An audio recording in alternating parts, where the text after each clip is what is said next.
ನಮಸ್ಕಾರ ಆತ್ಮೀಯರೇ, media house ಕನ್ನಡಗೆ ಸ್ವಾಗತ. ಯುದ್ಧ ಶುರುವಾಗಿ ತಿಂಗಳೇ ಆಗೋಯ್ತು. ಇರಾನ್ ಇಸ್ರೇಲ್ ಹೊತ್ತಿ ಉರಿಯೋದಕ್ಕೆ ಶುರುವಾಗಿ 38 ದಿನವೇ ಕಳೆದೋಯ್ತು. ಯುದ್ಧದ ಭೀಕರತೆಗೆ ಎರಡೂ ರಾಷ್ಟ್ರಗಳು ಅಕ್ಷರಶಃ ನಲುಗಿ ಹೋಗಿದೆ. ಸಾವಿರಾರು ಮಂದಿಯ ಮಾರಣ ಹೋಮವೇ ಆದರೂ ಯುದ್ಧದ ಮೋಹ ನಿಂತಿಲ್ಲ. ಆಗಸದಲ್ಲಿ ರಣರಣಿಸ್ತಾ ಇರೋ ಬೆಂಕಿ ಮಳೆ ವಿಶ್ವವನ್ನೇ ಬೆಚ್ಚಿ ಬೀಳಿಸಿದೆ. ಇದರ ಬೆನ್ನಲ್ಲೇ ಇಡೀ ಮಧ್ಯ ಪ್ರಾಂತ್ಯವೇ ಈಗ ಮಸಣದಂತಾಗುತ್ತಾ ಅನ್ನೋ ಪ್ರಶ್ನೆ ಮೂಡಿದೆ. ಯಾಕಂದ್ರೆ ಅಮೆರಿಕ ಅಧ್ಯಕ್ಷ ಕೊಟ್ಟಿರೋ ಕೊನೆ ಎಚ್ಚರಿಕೆ ಇಡೀ ವಿಶ್ವವೇ ಬೆಕ್ಕಸ ಬೆರಗಾಗಿ ನೋಡುವಂತೆ ಮಾಡಿದೆ. ನಾಳೆ ರಾತ್ರಿ 8 ಗಂಟೆವರೆಗೂ ನಿಮಗೆ ಸಮಯ ಕೊಡ್ತೀವಿ, ಅಷ್ಟರೊಳಗೆ ಮಂಡಿಯೂರದಿದ್ರೆ ಇಡೀ ಇರಾನ್ನ ಸರ್ವನಾಶ ಮಾಡ್ತೀವಿ ಅಂತ ಕೊನೆ ಡೆಡ್ಲೈನ್ ಕೊಟ್ಟಿದ್ದಾರೆ.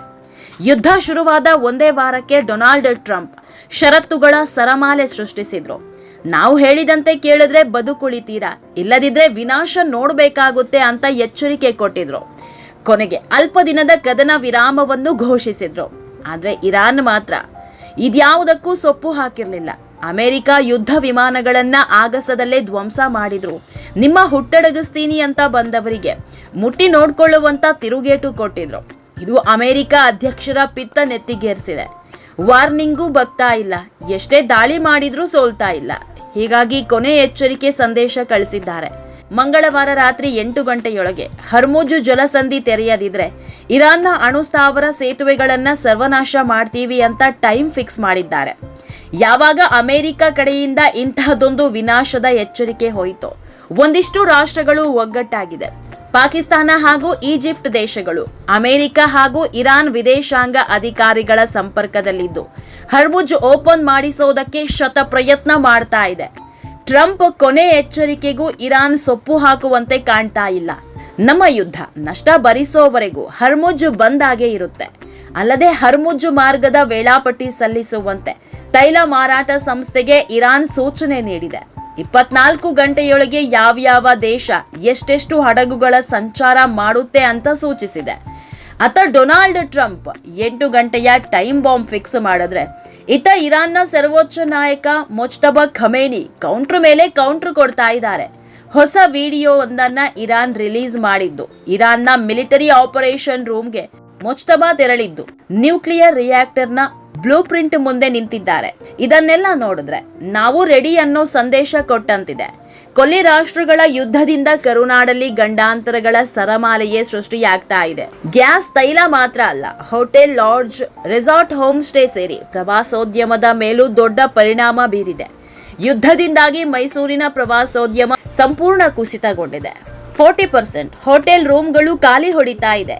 ವಾರಾಂತ್ಯದಲ್ಲಿ ತುಂಬಿ ತುಳುಕ್ತಾ ಇದ್ದ ಮೈಸೂರು ಬಿಕೋ ಅಂತಿದ್ದು ಪ್ರವಾಸಿಗರ ಸಂಖ್ಯೆ ಗಣನೀಯ ಪ್ರಮಾಣದಲ್ಲಿ ಇಳಿಕೆಯಾಗಿದೆ. ಅರಮನೆ ನೋಡಲು ಪ್ರವಾಸಿಗರು ಬರ್ತಾ ಇಲ್ಲ. ಇನ್ನು ವಿದೇಶಿ ಪ್ರವಾಸಿಗರಂತೂ ಇಲ್ವೇ ಇಲ್ಲ. ಹೀಗಾಗಿ ಪ್ರವಾಸೋದ್ಯಮವನ್ನೇ ನಂಬಿಕೊಂಡವರು ಪರದಾಡುವಂತಾಗಿದೆ. ಇನ್ನು ಉತ್ತರ ಕನ್ನಡ ಜಿಲ್ಲೆಯ ಪ್ರವಾಸೋದ್ಯಮದ ಮೇಲೂ ಯುದ್ಧದ ಕರಿನೆರಳು ಬಿದ್ದಿದೆ. ಪ್ರವಾಸಿ ತಾಣಗಳು ಬಣಗುಡ್ತಾ ಇದ್ದು ಆರ್ಥಿಕತೆಗೆ ದೊಡ್ಡ ಪೆಟ್ಟು ಬಿದ್ದಿದೆ. ದಾಂಡೇಲಿ, ಗೋಕರ್ಣ, ಮುರುಡೇಶ್ವರ, ಕಾರವಾರದಲ್ಲಿ ಪ್ರವಾಸಿಗರಿಗೆ ಬರ ಬಂದಿದೆ. ಮೊದಲೇ ಪ್ರವಾಸಿಗರು ಬರ್ತಾ ಇಲ್ಲ, ಅದರಲ್ಲಿ ಗ್ಯಾಸ್ ಇಲ್ಲದೆ ಪ್ರವಾಸಿಗರು ಕೇಳಿದ ತಿಂಡಿ ಕೊಡೋದಿಕ್ಕೂ ಆಗ್ತಾ ಇಲ್ಲ. ಇದರಿಂದ ಬಿಸ್ನೆಸ್ಗೆ ದೊಡ್ಡ ಹೊಡೆತ ಬೀಳ್ತಾ ಇದೆ. ವೀಕೆಂಡ್ ಬಂದ್ರೆ ಸಾಕು ಪ್ರವಾಸ ಪ್ರಿಯರು ಹಾಸನ ಜಿಲ್ಲೆಗೆ ದಾಂಗುಡು ಇಡ್ತಾ ಇದ್ರು. ಆದ್ರೀಗ ಮಲೆನಾಡಿನ ಹೋಮ್ ಸ್ಟೇ ರೆಸಾರ್ಟ್ಗಳಿಗೂ ಯುದ್ಧದ ಬಿಸಿ ತಟ್ಟಿದೆ. ಗ್ಯಾಸ್ ಸಮಸ್ಯೆ ಬಿಗಡಾಯಿಸಿದ್ದು ಊಟದ ಸಮಸ್ಯೆಯಿಂದ ಜನ ರೆಸಾರ್ಟ್ಗಳತ್ತ ತಲೆ ಹಾಕ್ತಾ ಇಲ್ಲ. ರೆಸಾರ್ಟ್ ಬುಕ್ಕಿಂಗ್ಗಳು ಗಣನೀಯವಾಗಿ ಇಳಿಕೆಯಾಗಿದ್ದು ವೀಕೆಂಡ್ ಬಿಸ್ನೆಸ್ಗೆ ದೊಡ್ಡ ಮಟ್ಟದಲ್ಲಿ ಹೊಡೆತ ಬಿದ್ದಿದೆ. ಇನ್ನು ಆಟೋ ಚಾಲಕರನ್ನ LPG ಸಮಸ್ಯೆ ಬಿಟ್ಟು ಬಿಡದಂತೆ ಕಾಡ್ತಾ ಇದೆ. ಆಟೋ ಗ್ಯಾಸ್ ಬೆಲೆಯಲ್ಲಿ ಏಕಾಏಕಿ ಏರಿಕೆಯಾಗಿರೋದನ್ನ ಖಂಡಿಸಿ ಪುತ್ತೂರಿನ LPG ಬಂಕ್ ಮುಂದೆ ಆಟೋ ಚಾಲಕರು ಪ್ರತಿಭಟನೆ ನಡೆಸಿದ್ದಾರೆ. ಒಟ್ನಲ್ಲಿ 3 ರಾಷ್ಟ್ರಗಳ ಯುದ್ಧಕ್ಕೆ ಕರುನಾಡಿನ ಜನ ಕಂಗಾಲಾಗಿದ್ದಾರೆ. ಟ್ರಂಪ್ ಬೇರೆ 8 ಗಂಟೆಯ ಡೆಡ್ಲೈನ್ ಕೊಟ್ಟಿದ್ದಾರೆ. ಹೀಗಾಗಿ ಎಲ್ಲಿಗೆ ಬಂದು ನಿಲ್ಲುತ್ತೋ ಕಾದ್ ನೋಡಬೇಕು. ಆತ್ಮೀಯರೇ, ಈ ವಿಡಿಯೋ ನಿಮಗೆ ಇಷ್ಟವಾದಲ್ಲಿ ಲೈಕ್ ಮಾಡಿ, ಶೇರ್ ಮಾಡಿ, ಕಾಮೆಂಟ್ ಮಾಡಿ. ಇನ್ನೂ ನಮ್ಮ ಚಾನೆಲ್ನ ಸಬ್ಸ್ಕ್ರೈಬ್ ಮಾಡಿಲ್ಲ ಅಂದರೆ ಮಿಸ್ ಮಾಡಬೇಡಿ, ಈಗಲೇ ಸಬ್ಸ್ಕ್ರೈಬ್ ಮಾಡಿ.